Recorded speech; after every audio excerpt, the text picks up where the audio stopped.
Você acredita que escolheu sua carreira, que em algum momento da sua vida, diante de um horizonte de possibilidades, você avaliou, comparou, sentiu algo que reconheceu como vocação e decidiu.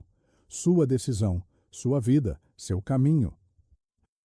Essa narrativa é limpa, é coerente, é o tipo de história que se conta em entrevistas, em reuniões de família, em perfis de redes sociais.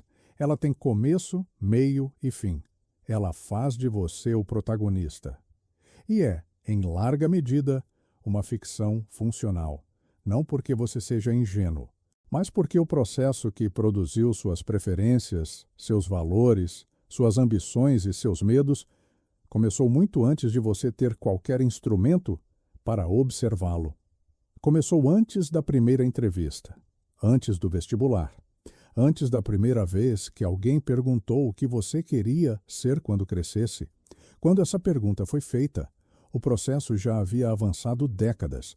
Você já havia sido formado para desejar certas coisas e recuar de outras, para ver certos caminhos como possíveis e outros como descabidos, para reconhecer certas profissões como dignas da sua identidade e outras como inadequadas para alguém como você. Tudo isso aconteceu antes de você decidir qualquer coisa. O que você chamou de escolha foi, em grande parte, a confirmação de um script que havia sido escrito para alguém com a sua origem, a sua classe, a sua exposição cultural, o seu histórico escolar. Isso não é fatalismo. É observação estrutural.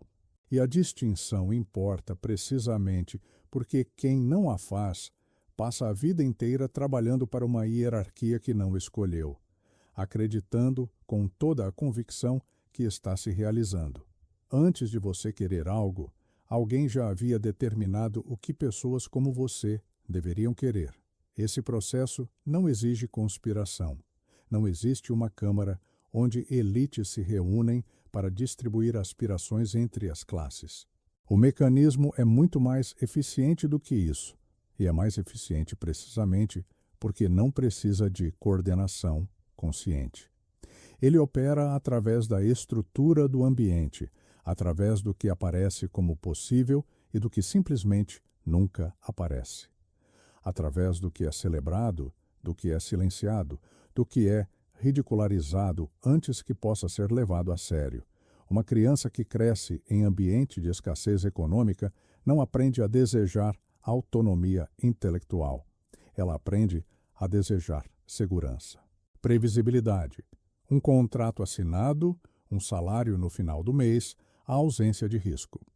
Esses desejos são racionais, são respostas precisas à realidade que ela conhece, mas são também, do ponto de vista estrutural, desejos que produzem um tipo muito específico de trabalhador, alguém disciplinado, tolerante com hierarquia, disposto a abrir mão de autonomia em troca de estabilidade, resistente a conflito com autoridade, porque o conflito, na experiência acumulada da sua família, sempre custou caro.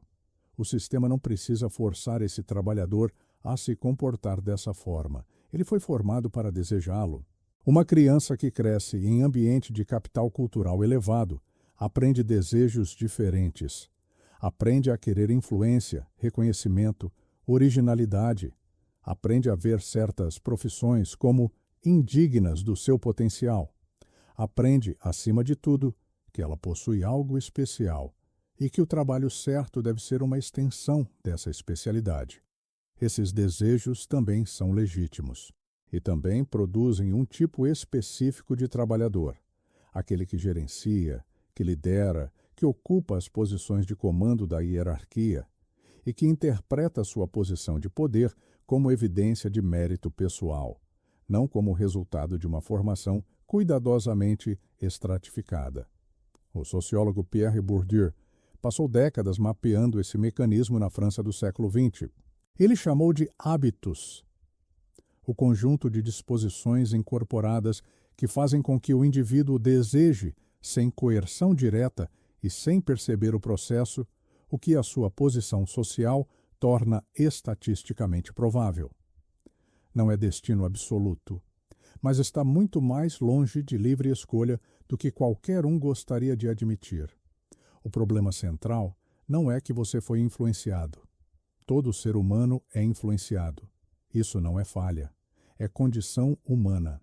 O problema é que o sistema que te influenciou foi meticuloso o suficiente para te influenciar também a acreditar que não foi, para fazer a formação parecer natureza, para fazer o script parecer vocação, para fazer a alocação hierárquica parecer descoberta pessoal. Essa é a parte mais eficiente do mecanismo, não o controle, a invisibilidade do controle. A escola é apresentada, em praticamente todas as sociedades modernas, como o espaço onde hierarquias de origem podem ser superadas, onde o talento encontra oportunidade independentemente do ponto de partida, onde o filho do trabalhador e o filho do executivo enfrentam o mesmo processo e são avaliados pelos mesmos critérios.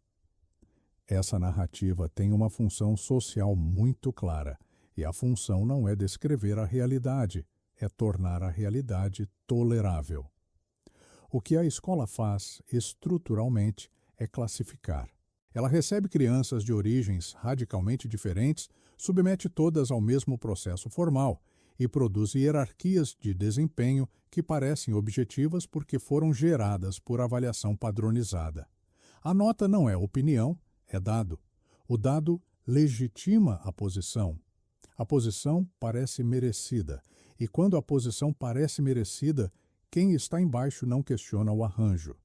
Questiona a si mesmo. Esse é o resultado mais valioso do processo, não a transmissão de conhecimento.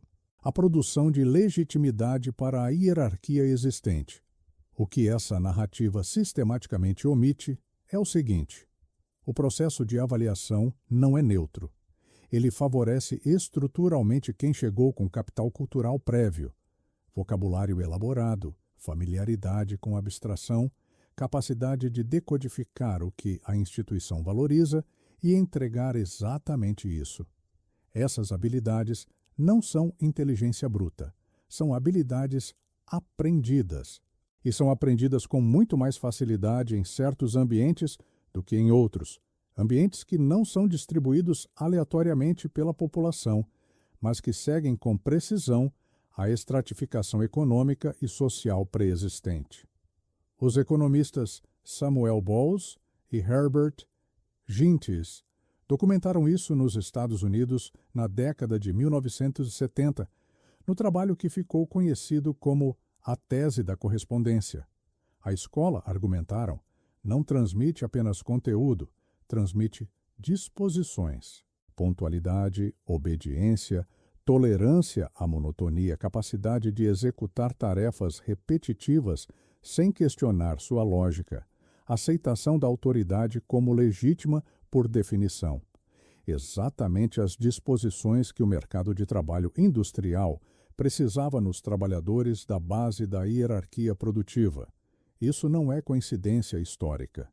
É convergência funcional entre duas instituições que evoluíram no mesmo sistema.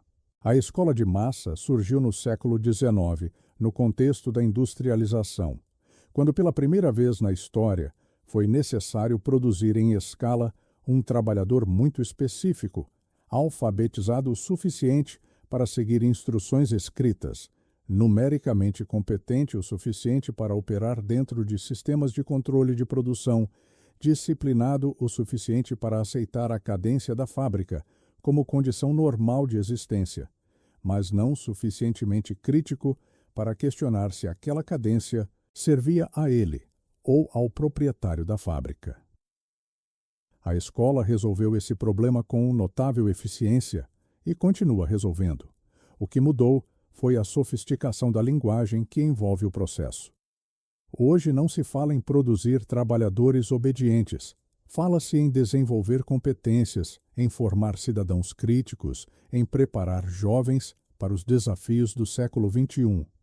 O vocabulário evoluiu, a função estrutural permanece reconhecível para quem se dispõe a olhar com frieza. A escola não descobre talentos.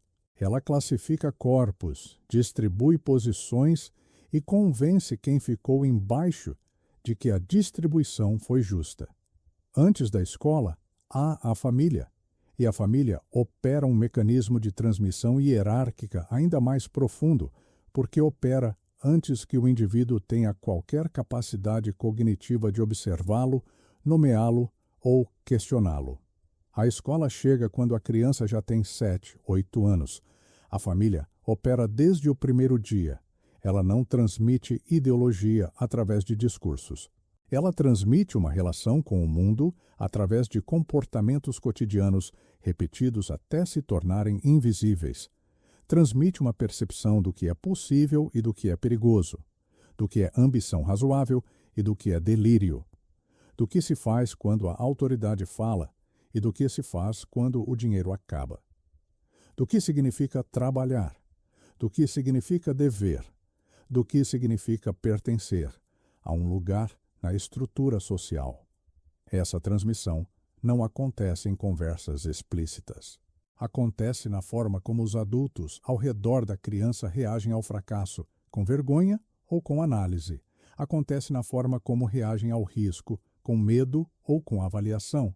Acontece na forma como tratam figuras de autoridade, com deferência automática ou com ceticismo calibrado. Acontece no que celebram, no que silenciam, no que desprezam, sem precisar explicar por quê. Uma criança que cresce numa família onde ninguém jamais negociou salário aprende, sem que ninguém precise dizer isso em voz alta, que salário não se negocia, que o empregador tem o poder de definir os termos e o empregado tem o poder de aceitar ou procurar outro lugar. Essa aprendizagem não aparece como doutrinação, aparece como realidade, como a forma que as coisas funcionam. Uma criança que cresce numa família onde ninguém jamais fundou nada, aprende que empreender é coisa de outro tipo de pessoa, de pessoas com mais recursos, mais coragem, mais conexões, mais algo que ela claramente não tem. Porque se tivesse alguém ao seu redor, já teria feito. Uma criança que cresce numa família onde a autoridade institucional raramente é questionada, aprende que questionar a autoridade é arriscado, talvez inadequado, provavelmente inútil. Aprende que as instituições existem para ser obedecidas, não para ser avaliadas. Aprende que quem está em posição de poder chegou lá por alguma razão que justifica a obediência. Nenhum desses ensinamentos é transmitido como ensinamento. São transmitidos como senso comum, como experiência acumulada, como sabedoria prática de quem já viveu mais e sabe como o mundo funciona. O historiador E.P. Thompson, ao estudar a formação da classe trabalhadora inglesa entre o final do século XVIII e meados do século XIX, mostrou que consciência de classe não é uma descoberta intelectual, que ocorre quando alguém lê o livro certo. É uma formação cultural construída ao longo de gerações, transmitida através de práticas cotidianas, através da linguagem usada para descrever o trabalho e o patrão, através das histórias que circulam sobre o que acontece com quem recua e o que acontece com quem resiste. Você não decide pertencer a uma classe. Você é formado dentro dela antes de ter vocabulário para descrever o processo. Seus pais não te ensinaram a te limitar. Eles te ensinaram a sobreviver no mundo que eles conheciam, com os instrumentos que eles tinham disponíveis, dentro da lógica que a posição deles tornava inevitável. O problema não é a intenção. O problema é que esse ensinamento vem com um mapa do território. E o mapa foi desenhado para o lugar onde eles estavam, no tempo em que eles viveram, dentro da configuração hierárquica que eles precisavam navegar.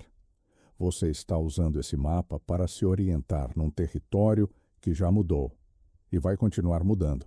O mercado de trabalho contemporâneo desenvolveu uma linguagem que funciona com eficiência extraordinária para garantir o comprometimento voluntário das pessoas com a hierarquia que as organiza.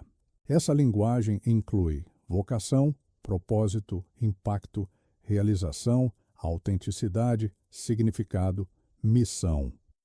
Essas palavras têm uma característica estrutural muito específica. Elas deslocam o eixo da análise. Em vez de levar o indivíduo a perguntar: essa estrutura serve a quem, em que condições e a que custo? Elas o fazem perguntar: esse trabalho expressa quem eu sou? Em vez de análise das relações de poder que organizam o trabalho, produzem introspecção sobre identidade. Em vez de questionar o arranjo, produzem otimização do posicionamento dentro do arranjo. O efeito é que pessoas inteligentes, educadas, que se consideram críticas, gastam energia considerável tentando encontrar o trabalho que melhor expressa sua identidade, que melhor alinha com seus valores, que melhor reflete quem elas são no nível mais profundo, sem jamais fazer a pergunta anterior e mais relevante. A forma como esse trabalho está organizado serve aos meus interesses ou serve prioritariamente aos interesses de quem controla a estrutura? Essa é uma substituição extraordinariamente conveniente para quem está no topo da hierarquia. Um trabalhador que acredita estar se realizando não questiona o arranjo, não questiona a distribuição de valor entre quem trabalha e quem detém o capital. Não questiona a carga horária, a estrutura de controle, as condições em que opera. Porque questionar essas coisas seria trair a si mesmo, seria rejeitar o trabalho que é expressão da sua identidade, não apenas descumprir uma obrigação contratual. E existe algo mais grave ainda.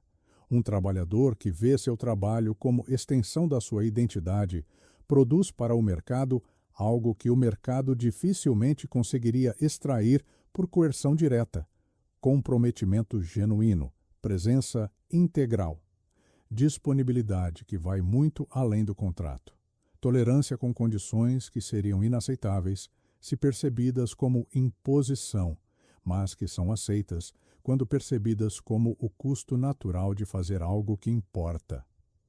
A ideologia do propósito não é invenção recente, mas ela ganhou escala e sofisticação precisamente quando o trabalho industrial de base foi sendo automatizado e terceirizado para economias de menor custo, e quando o capitalismo de alta tecnologia precisou de um modelo diferente de comprometimento dos trabalhadores do conhecimento. Um comprometimento que não podia ser obtido apenas por salário, nem garantido apenas por supervisão, porque o trabalho criativo e cognitivo exige envolvimento genuíno, iniciativa, capacidade de operar sem instrução explícita em cada etapa. A solução foi fazer o trabalhador acreditar que o trabalho é parte de quem ele é, não por decreto, não por coerção, por cultura, por linguagem. Por uma narrativa de autodesenvolvimento e propósito que o trabalhador abraçou voluntariamente porque lhe foi apresentada, em todos os ambientes que frequentou, como a forma correta de pensar sobre trabalho. O mercado não quer que você se realize, quer que você trabalhe com a intensidade, a dedicação e a tolerância de alguém que acredita genuinamente estar se realizando. A diferença entre essas duas coisas é invisível na superfície. Nas consequências de longo prazo, ela é a diferença entre quem acumula e quem é usado para que outros acumulem. O que estamos descrevendo não nasceu com o capitalismo. Não é uma anomalia da modernidade, não é uma distorção de um sistema que poderia funcionar de outro modo se apenas as pessoas certas estivessem no comando. É um padrão que se repete em todas as civilizações complexas, com vocabulários radicalmente diferentes, mas com a mesma lógica funcional. Hierarquias precisam ser preenchidas, e sistemas suficientemente sofisticados encontram formas de fazer as pessoas desejarem preencher voluntariamente os postos que a estrutura precisa que alguém ocupe. No Império Romano, a distinção entre senador e plebeu, entre cidadão e não cidadão, entre legionário e escravo, não era apenas jurídica, era cultural. Era internalizada com tal profundidade que não precisava ser reafirmada a cada momento. Um homem nascido na ordem equestre não precisava ser forçado a se comportar como equestre.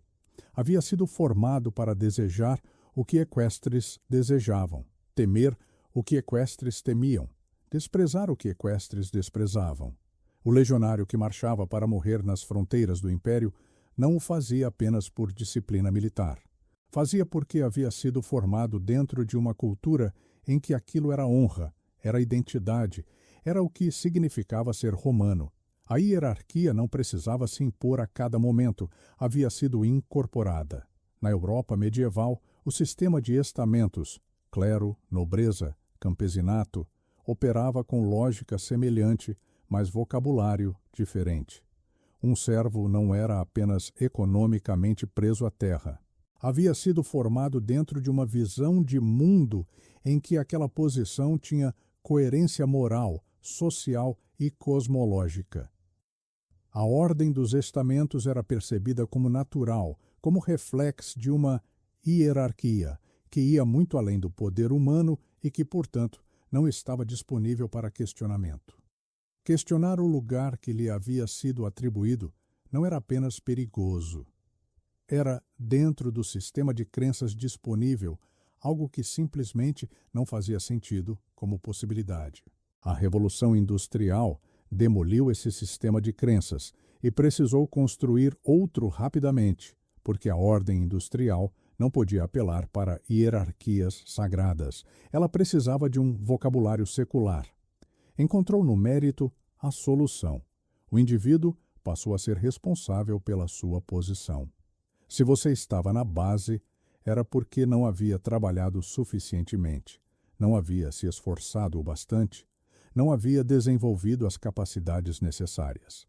Se estava no topo, havia merecido estar lá. A hierarquia não mudou.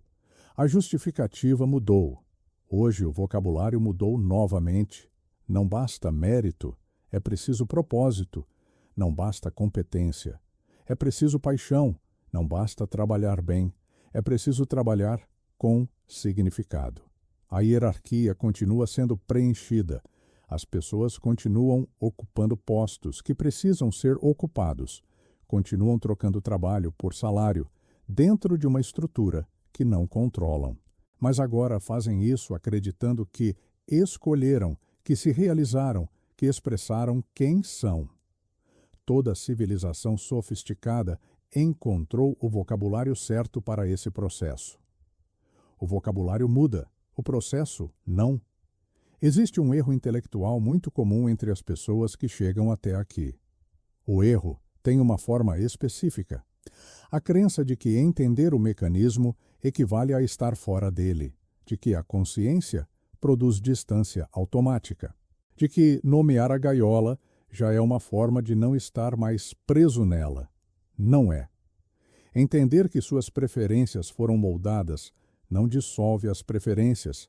Elas continuam operando, continuam determinando o que você sente como desejável, o que você percebe como risco, o que você reconhece como oportunidade e o que passa invisível. A compreensão intelectual do processo não reorganiza automaticamente as disposições que ele instalou. Reorganizar disposições é um trabalho diferente, mais lento, mais exigente e sem garantia de resultado. Entender que a escola classifica não elimina os efeitos da classificação que já aconteceu com você. A forma como você escreve, como argumenta, como se posiciona diante de figuras de autoridade, como reage a ambientes de alto status. Tudo isso foi moldado pelo processo de classificação escolar.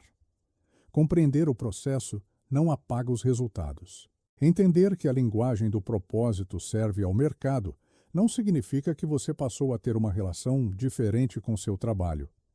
Você ainda sente o que sente, ainda reage o que reage, ainda confunde comprometimento com identidade quando está sob pressão.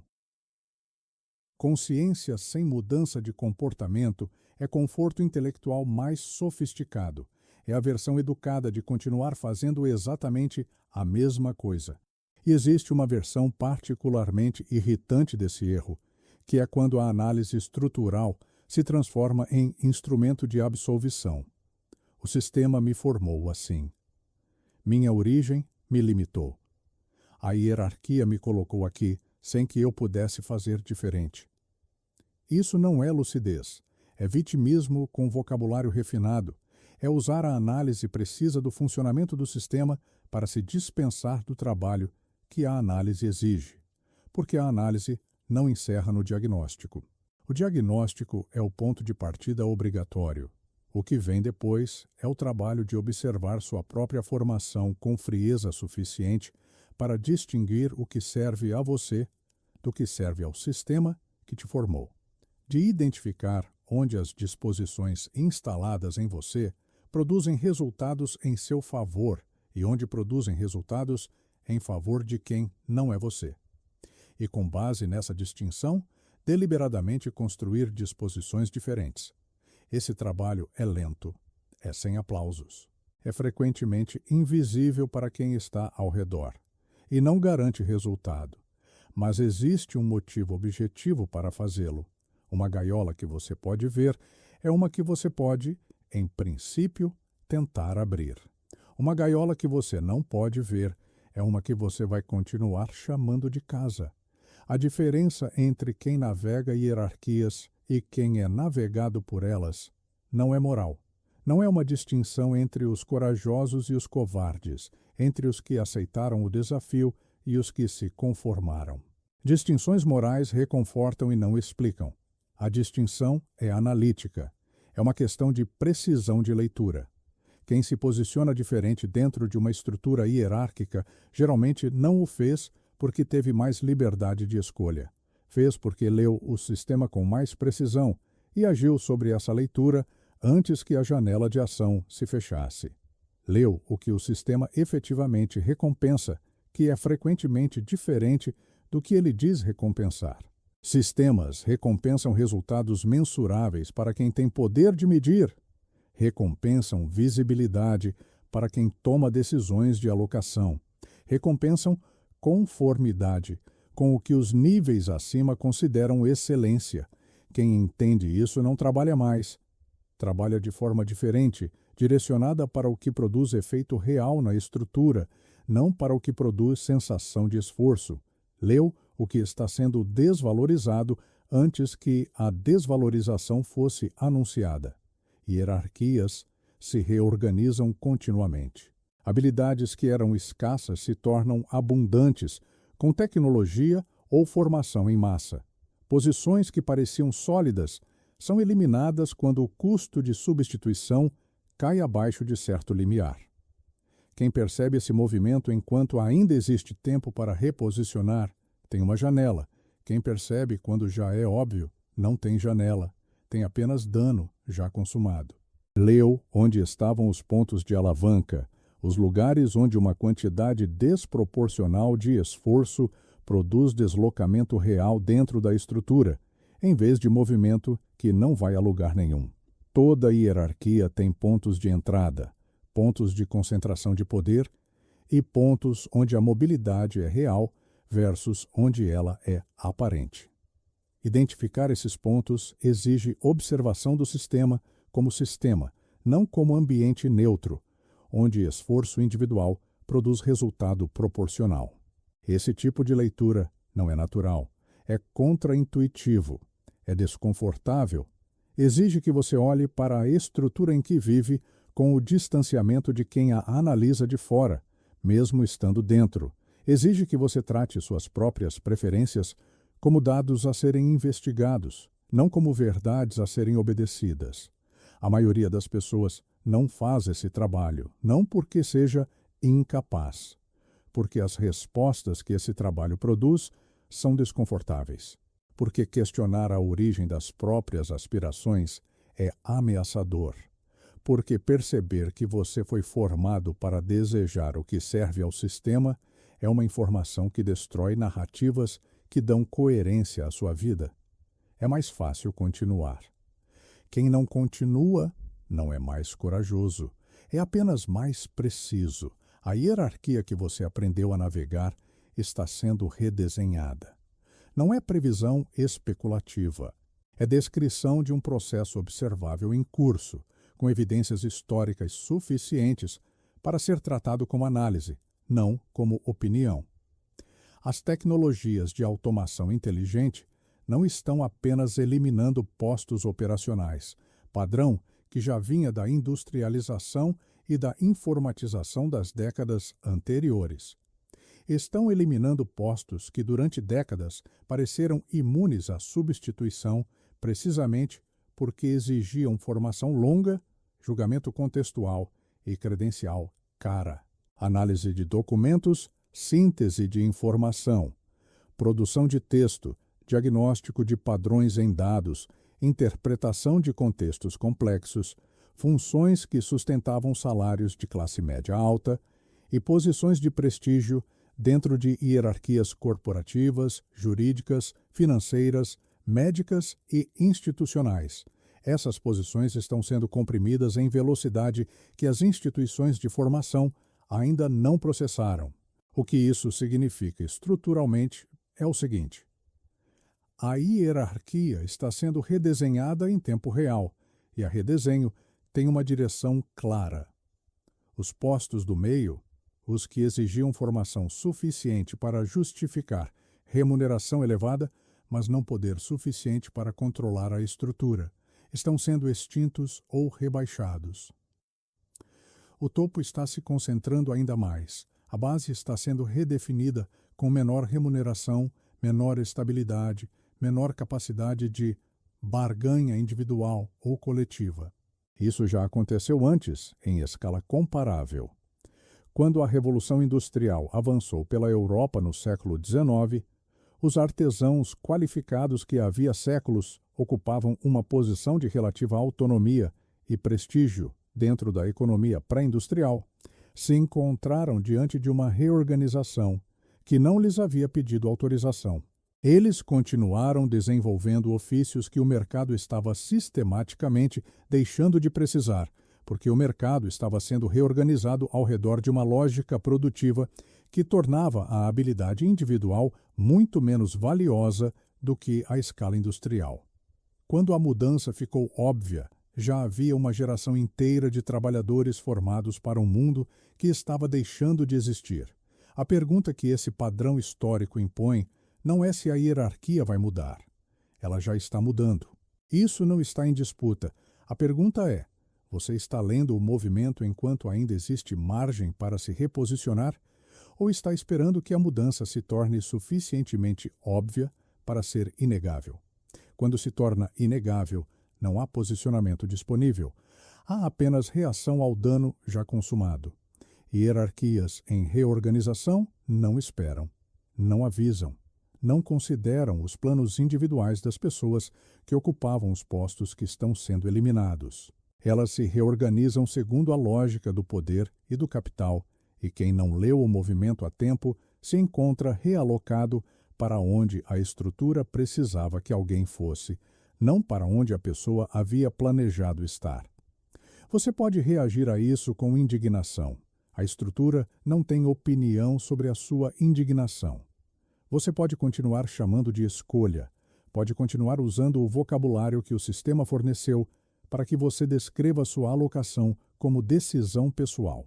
Pode continuar acreditando que a carreira que você construiu é expressão autêntica de quem você é, em vez do resultado acumulado de forças que operaram sobre você com precisão considerável antes de você ter qualquer instrumento para observá-las.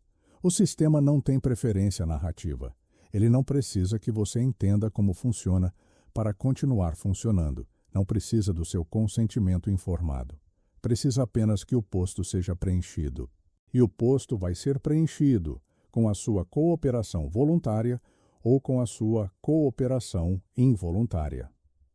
Com a narrativa de vocação ou com a narrativa de necessidade, com entusiasmo ou com resignação. O resultado estrutural é o mesmo. A única diferença que o entendimento produz é operacional. Quem enxerga o mecanismo tem, em princípio, a possibilidade de agir sobre ele com mais precisão. Não de escapar da estrutura. Ninguém escapa da estrutura em que vive. Estrutura não é prisão que se foge. É o campo dentro do qual toda ação ocorre, mas é possível navegar dentro dela com menos energia gasta em ilusão e mais energia disponível para a leitura real.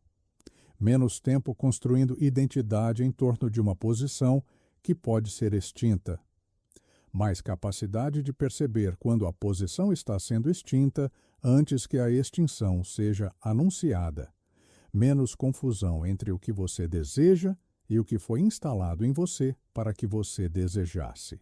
Mais clareza sobre onde você realmente está, por que está lá, o que produz movimento real dentro da estrutura que você habita, e o que produz apenas a sensação de movimento. Isso não é liberdade no sentido que a maioria das pessoas gostaria que fosse. Não é emancipação.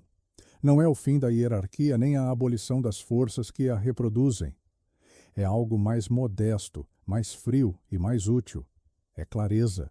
E clareza, dentro de um sistema que opera sistematicamente pela manutenção da sua opacidade, não é pouca coisa. O sistema continuará operando. A hierarquia continuará sendo preenchida, por você ou por quem vier depois de você. A questão que resta é apenas uma. Você vai preencher o posto que foi construído para alguém com a sua origem, a sua formação e as suas disposições, acreditando até o fim que escolheu. Ou vai, com mais precisão e muito menos conforto, decidir com lucidez onde aplicar o que você tem dentro do campo que você não escolheu? Não há terceira opção. Nunca houve.